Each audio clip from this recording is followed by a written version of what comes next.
In case you've been living under a boulder as of late, the animated Super Mario Bros. Movie by Illumination has been a massive success, becoming the single highest grossing video game adaptation ever, crossing the $1 billion mark and getting into the top 5 highest grossing animated movies ever.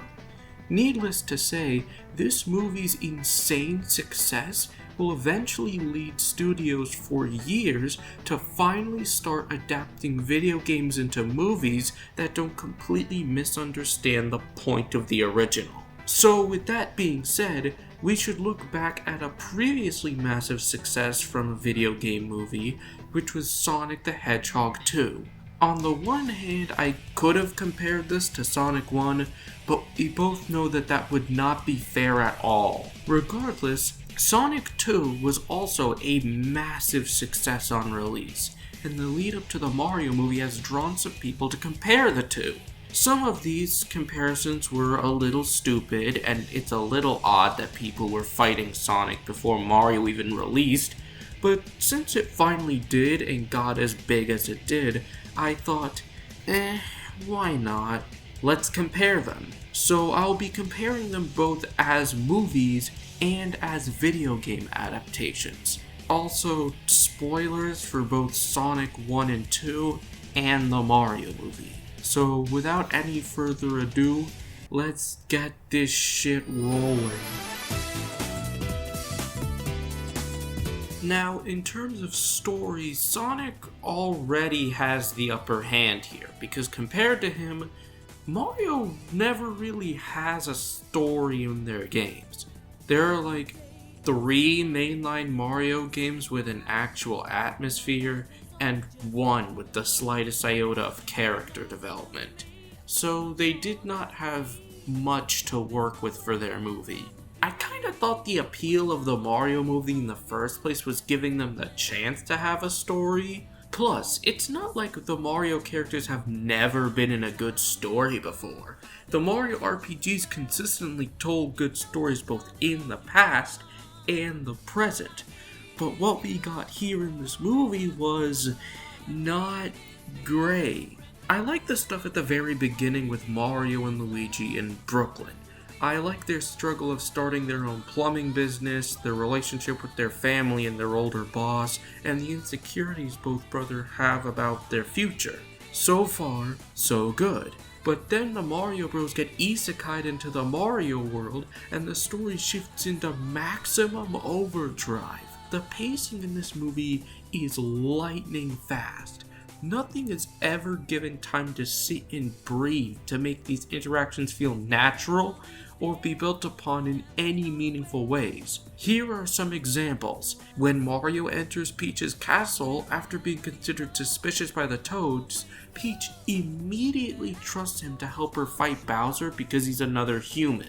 The scene with Bowser just feels like it was speeding through him talking about his plans, and his interaction with Luigi is also short as shit. When Mario and Donkey Kong are stuck inside the eel, it begins to act like the first character moment in the entire movie, but ends abruptly after like 20 fucking seconds. This movie completely forgoes having an actual story and character moments that last longer than 5 seconds so it could rush to the next Mario reference or action set piece. Sonic 2's story, meanwhile, manages to thread the needle between being a fun, action-packed Sonic movie with some decently strong story stuff here and there as well. It's nothing amazing by movie standards, but it's definitely feeling like it's trying to tell a story, as opposed to Mario, which speed ran through any actual moments of character. Mainly, the crux of the story is about Sonic trying to balance being a hero with getting help from others. He learns to open up to people more with his friendship with Tails, his rivalry with Knuckles, his family relationship with James Marsden and Tika Sumpter, and it's definitely a lot more interesting story-wise, and the relationships these characters come to is honestly pretty decent and works well enough for a movie. That being said, This movie also has pacing issues. The biggest offender is this 30-minute sequence near the end of the movie dedicated to the human characters with Sonic completely out of the movie, where the cousin character gets married to a gun spy and it's all just unfunny jokes and I'm just sitting here waiting for Sonic to come back. Speaking of that, Mario is definitely the funnier movie out of the two of these, considering that all of the good jokes came from Eggman and Knuckles, and even then it's not that much. It's never painful, but it does border there. So yeah, while both of these stories definitely could be better, Sonic 2 feels like it's telling a story with more than just the bare minimum requirements. The Mario movie, for all of the positives we'll get to later and for all of the liberties it takes, it feels like a movie with a plot, but without a story. It doesn't really have any notable or interesting themes or character dynamics, and the few moments we do get like that are sped through to get to the next action scene. So, I'll give this to Sonic.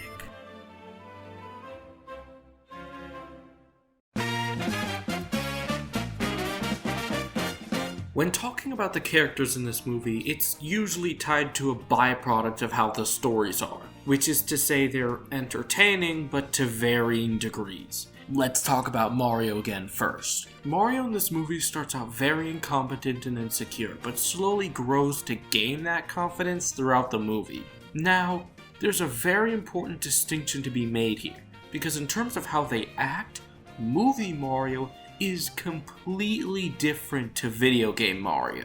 In this movie, he has moments where he's not sure of himself, moments of sarcasm and overconfidence, and he's generally a lot more reserved than he is in the games. He's overall not super distinct in terms of how he is as a main character in the grand scheme of animated movies, and he's not super distinct in how he acts either.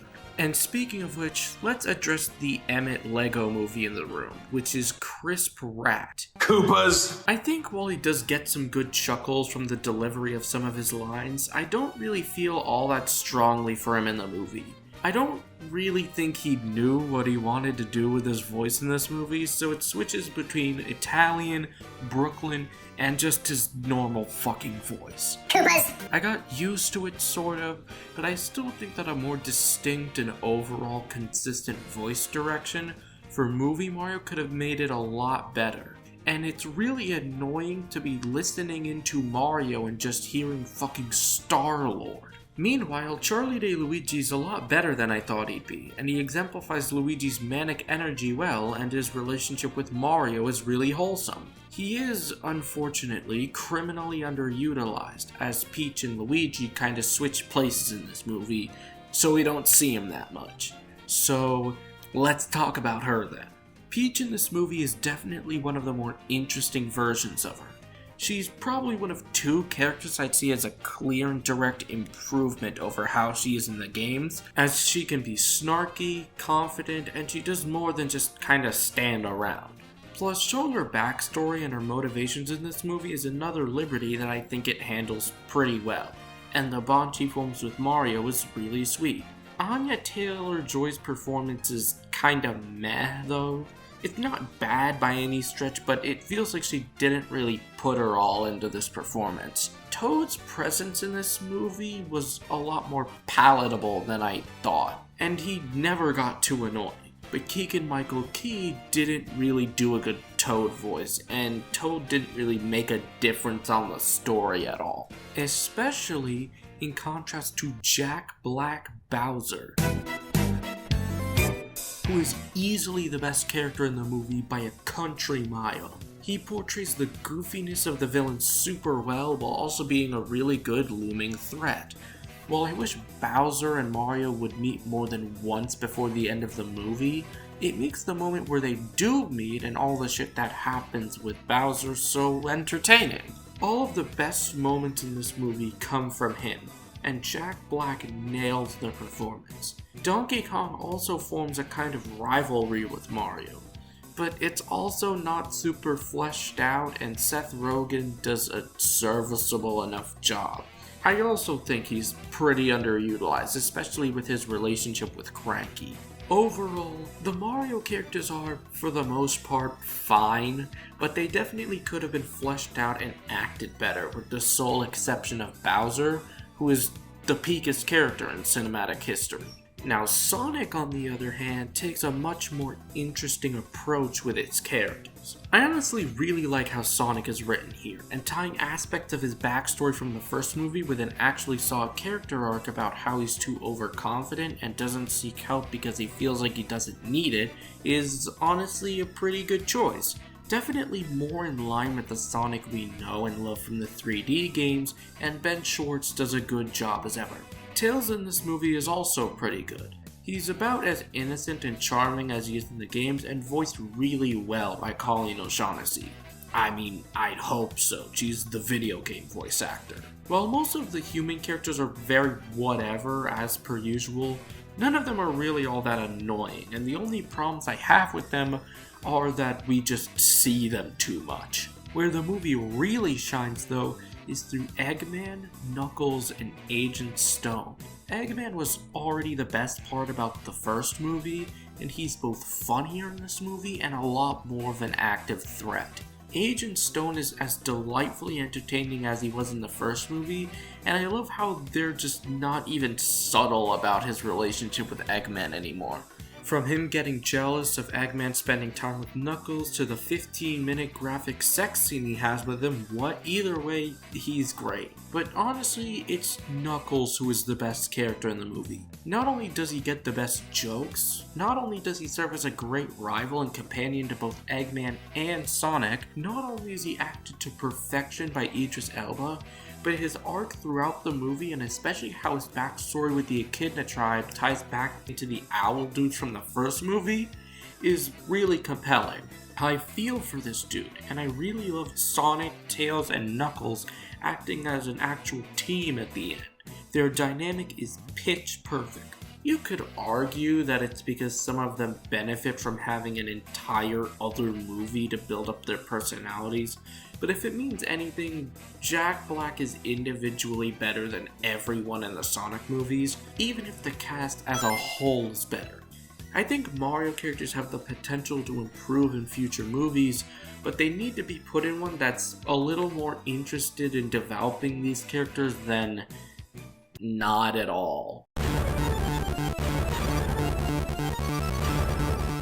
I know that I've been shitting on the Mario movie a little bit, but if there's one thing that I can't deny, it's that it looks gorgeous. The animation in this movie is really great.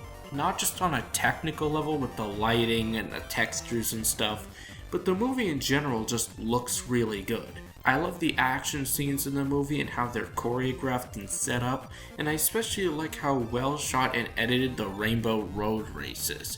It genuinely looks really good considering what this movie is supposed to be. I also love how the character designs have been translated into this new art style, with Bowser especially taking it really well and is animated in a very expressive way. The backgrounds and set pieces in this movie also look amazing, and both serve as an excellent source of callbacks and just really pretty visuals in general. That montage where they go through all the different Mario areas has some really good shots, and I love how they stylize the Mushroom Kingdom and even Brooklyn. Comparatively, Sonic 2 looks good. It looks decent. None of the Sonic characters look all that bad in this movie, especially considering what the trailer for the first movie looked like, and the action scenes, especially at the end, are decently engaging. But I'm sorry, but like the way this movie looks visually is otherwise just kinda The cinematography and editing are fairly whatever, with nothing too special or engaging, and whenever the movie isn't focused on the Sonic characters, it genuinely feels like I'm watching a Disney Channel original movie. I'm sorry, but I really think the movie doesn't blend the tones of the Sonic characters and the human ones all that well. And it feels like such a disconnect when I'm switching back and forth between them and they feel like two completely different movies. Mario looks a lot more consistent and just overall it does a lot more interesting things visually than the Sonic movie does, even if these are two completely different mediums.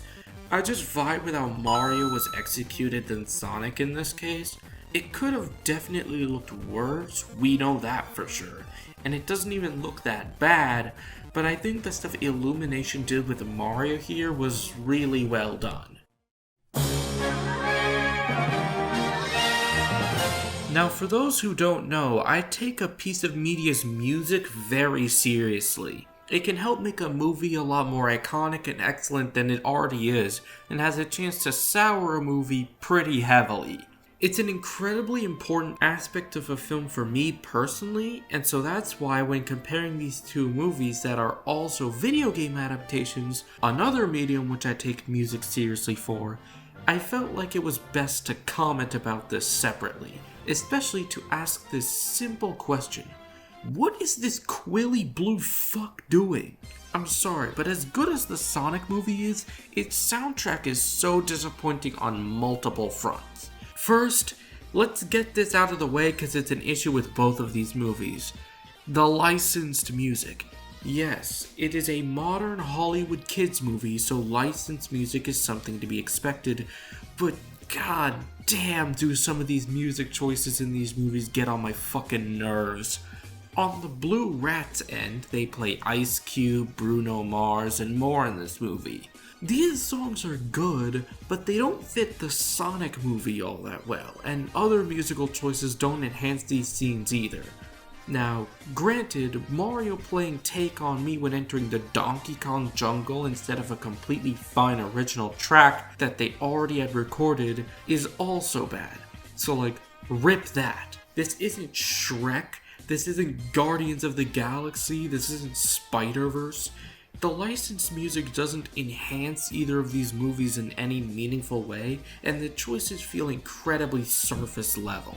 Now, hey, the licensed music may suck, but it doesn't both movies, so surely the original score is good, right? Shockingly, no? It's not bad, it doesn't ruin the movie, but it does a pretty bad job at enhancing the story, and there are some miscues for what's supposed to be expressed. They even play a song from Ant-Man and the Wasp in that movie, which is the most random fucking choice for a Sonic movie I can think of. Especially compared to Brian Tyler's Mario score, which both incorporates songs from across Mario's history, but also enhances a ton of the scenes that it's in. I think there's a really good musical moment that perfectly sums up the differences between the scores, which is the credits of the movie. During the credits of the Mario movie, they play a medley of different songs from the original game, Mario 3, World, and even Galaxy. Hearing Gusty Garden Galaxy in the credits of a movie was a really nice moment, and Sonic 2 ended with Kid Cudi. Yeah, I'll give this one to Mario.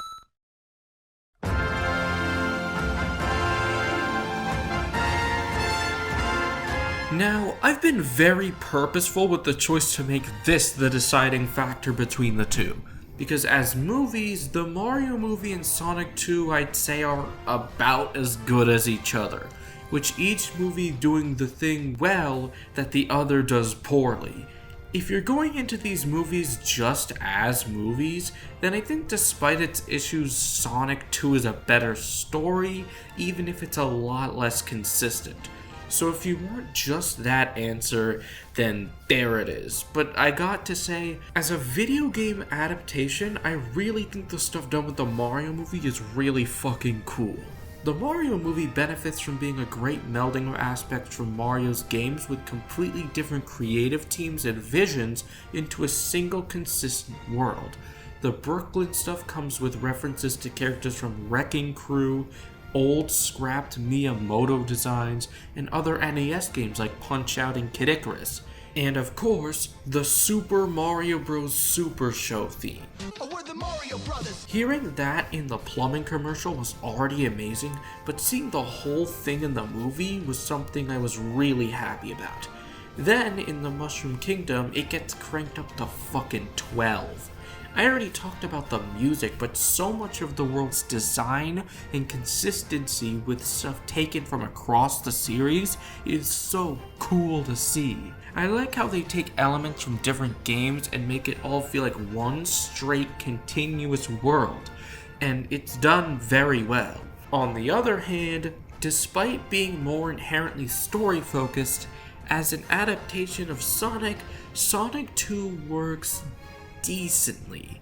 It definitely works better in this regard than that Alvin and the Chipmunks-ass first movie, but it definitely takes interesting creative risks with the source material. I like what it does with Knuckles and the Master Emerald. I think the way it builds up Team Sonic together and brings back the original Eggman design is neat. There is a single good moment in the entire score.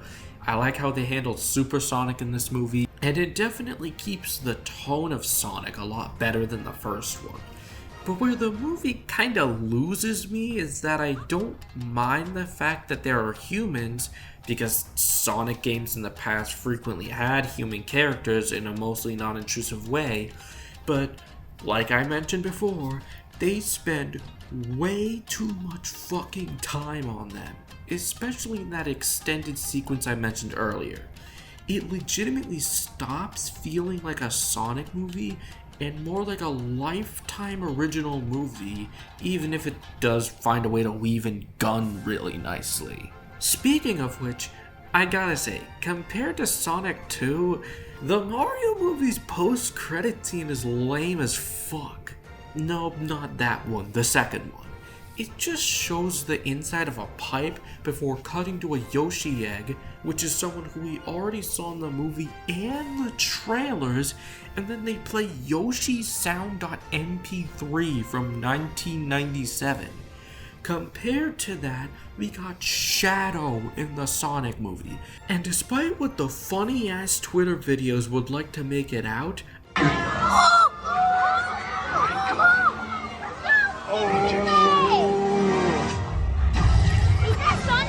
I think this is a great reveal that actively makes me hyped for Sonic 3. But even with these positives, I still gotta give it to Mario because of how it weaves these references into the world in an organic way that makes the world feel both familiar and different from how we've ever seen this world, while Sonic aspires for a different goal and does it well, even if it has more problems in this regard. Now I must emphasize, even though the Mario movie wins, in quotes, and I think I like it more than Sonic 2, I think that as movies disregarding their attachments to the brands, they're about as good as each other. Hell, I think between these two and Detective Pikachu, they make a really nice set of 3 movies of fun, interesting, and actually good video game movies based on franchises I loved since childhood. So yeah. Don't get too pressed about what I said here. I think that even with their problems, they're both really fun. Both of these movies are flawed, sure, but I also think they're fun, solid movies that I'd happy to be watching again. Anyway, while my comment section catches fire, I will continue to patiently wait for a video game movie to be higher than a 7 out of 10. No, that one doesn't count.